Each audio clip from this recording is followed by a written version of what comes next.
og Den hellige ande. Med takk og med glede til kirkelyden imot bona som i dag skal løypast i Guds hus. Gud har gitt oss livet og skapt oss til fellesskap med seg. Etter sitt ord og sin lovnad tek Gud imot oss i dåpen og frelser oss fra synd og død. Vi blir sammeina med Jesus Kristus til et nytt liv, og vi blir innlemmet i den kristne kirka. For så elsker Gud verden at han gav sønnen sin, den enbårne, så hver den som tror på ham, ikke skal gå fortapt, men ha evig liv. La oss høre hvor vennlig Jesus tek imot bona og åpner Guds rike for oss. De bar småbarn til Jesus for at han skulle røre ved dem, men læresveinene viste dem bort. Da Jesus så det, var han sint og sa til dem: «La småbarna komme til meg, og hindre dem ikke, for Guds rike hører slike til. Sannelig, jeg sier dykk, den som ikke tek imot Guds rike slik som et lite barn, skal ikke komme inn i det.» Så tok han dem inn til seg, la hendene på dem og velsigna dem.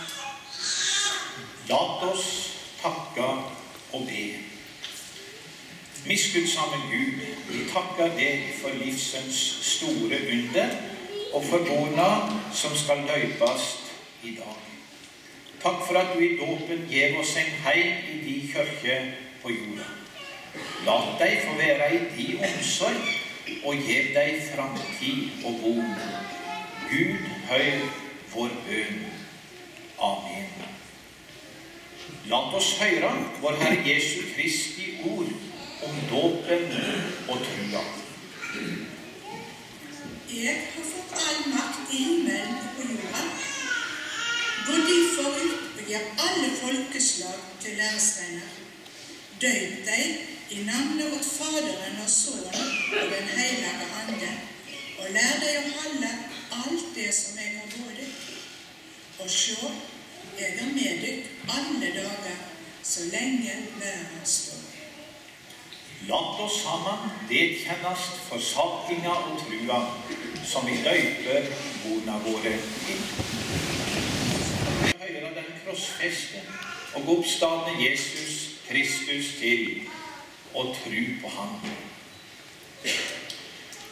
Erlend Johannes, etter vår Herre Jesu Kristi ord og båd, døyper jeg deg til navnet åt Faderen og Sønnen og Den hellige ande.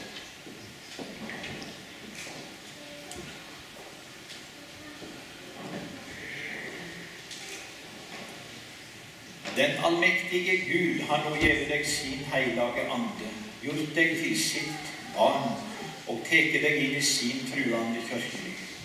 Gud styrker deg med sin nåde til det evige livet. Fred være med deg.